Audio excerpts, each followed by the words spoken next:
Grace! Grace! Grace Ashcroft. Yes?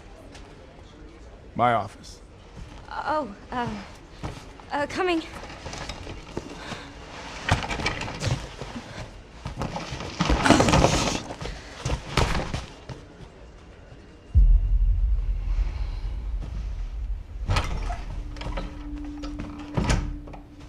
If this is about the report you asked for yesterday, it'll be ready in 3. No, 2 days, tops. Put a hold on that for now. We found another body. One that exhibits the same pathology as the others we've been investigating. Now, I need a good technical analyst on this. Okay.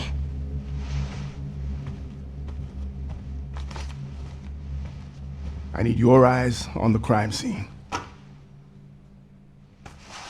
The Renwood Hotel.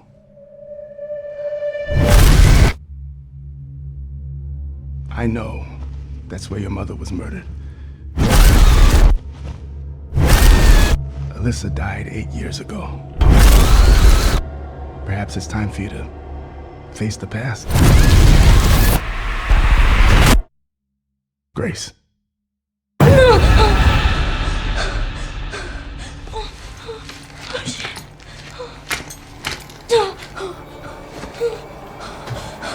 What is this? Hey! Help!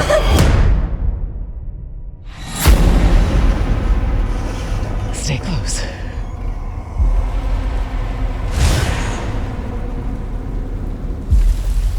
They're coming. I know now that you're the one that I've been searching for. The special one. The chosen one. Miss Ashcroft. Investigating all these strange deaths, huh? We need to keep our voices down. Have you seen the same shit I've seen? Please know that you are my hope. Everyone's gone. Stay away from that!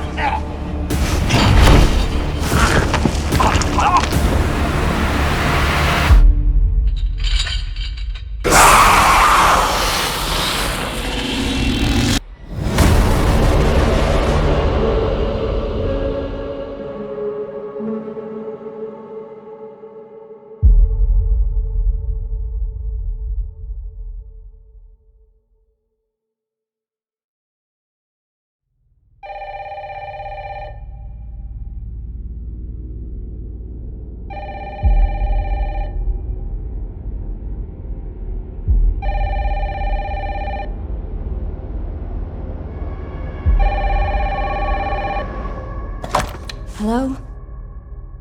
Yes.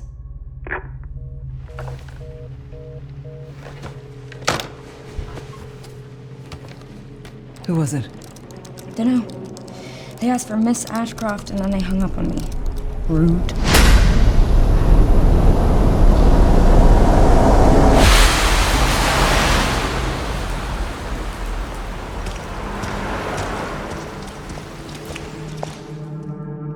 Oh, you're FBI?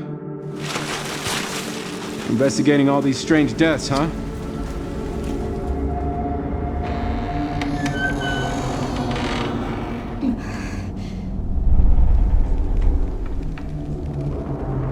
Grace. Stay close to me. I'm coming! Keep moving. What's wrong? I'll explain later.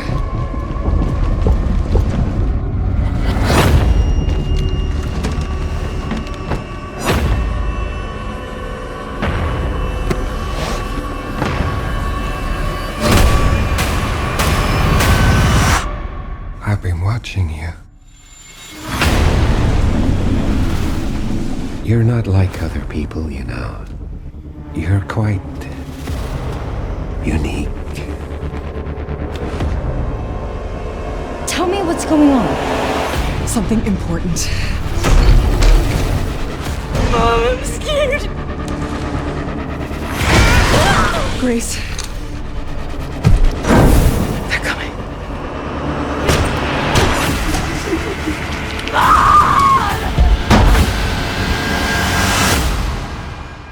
There's no escaping your destiny.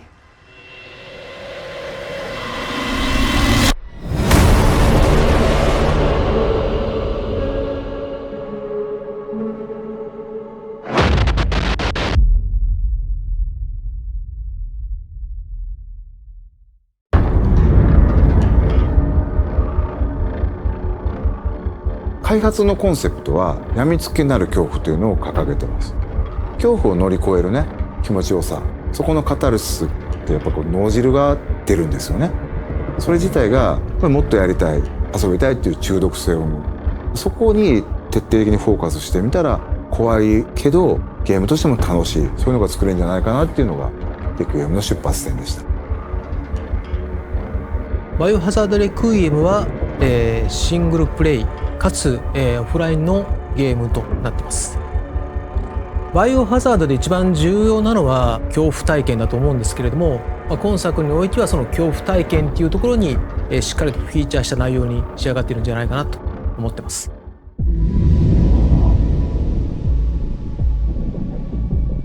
今回の主人公は FBI 捜査官グレイス・アッシュクロフト。内向的で怖がり、バイオハザードとしては割と新しいタイプのキャラクターを作ろうとしています。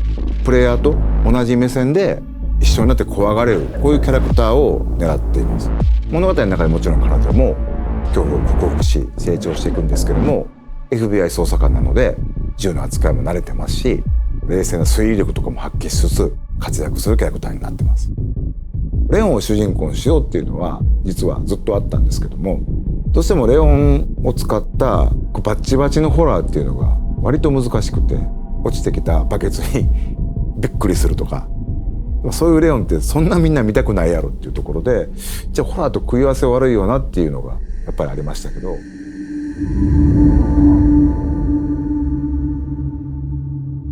ファーストトレーラーご覧になって分かるように、グレース自身がすごいいろんな目に遭うんですね。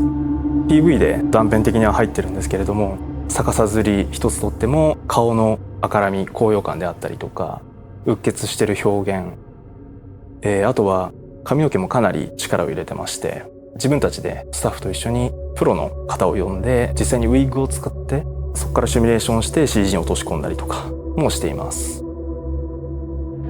バイオハザードレクイエムはですね、一人称視点と三人称視点2つの視点で自由に切り替えながら遊ぶことができます。主観視点だとその恐怖を間近に感じることができて、緊張感のある臨場感のあるゲームプレイっていうのが可能になります。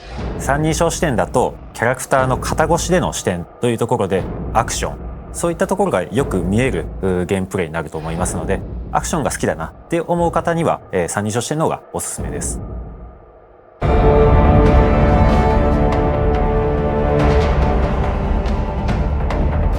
滅菌作戦以降30年近く経つんですけども、ゲームの舞台として登場します。その当時アンブレラ事件っていうのでシリーズがヒットして、それ以降もさまざまなキャラクターたちが、いろんなラクーンシティって起きた事件をきっかけに立ち向かっていくようになったり、人間成長したり、そこに今回この表現のメスを入れるっていうのが、作り手としてはやっぱりかなり緊張感を持って臨ませてもらったっていうのが大きかったですね。ラクーン事件に関わった、もしくはラクーン事件に巻き込まれて大きく人生を変わってしまったり、命を落としてしまったりと、そういった登場人物がたくさん出ます。レクイエムは彼らに向けての言葉通り鎮魂であり、もっと言うとバイオハザードシリーズ、ラクーン事件、アンブレラをきっかけに生まれたシリーズのある種一つの区切りという意味でレクイエムというタイトルをつけています。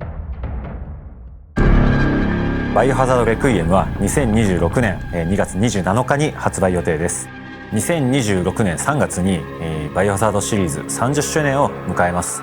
30周年記念タイトルの名に恥じぬようなゲームとして本作リリースしたいなというふうに思っております。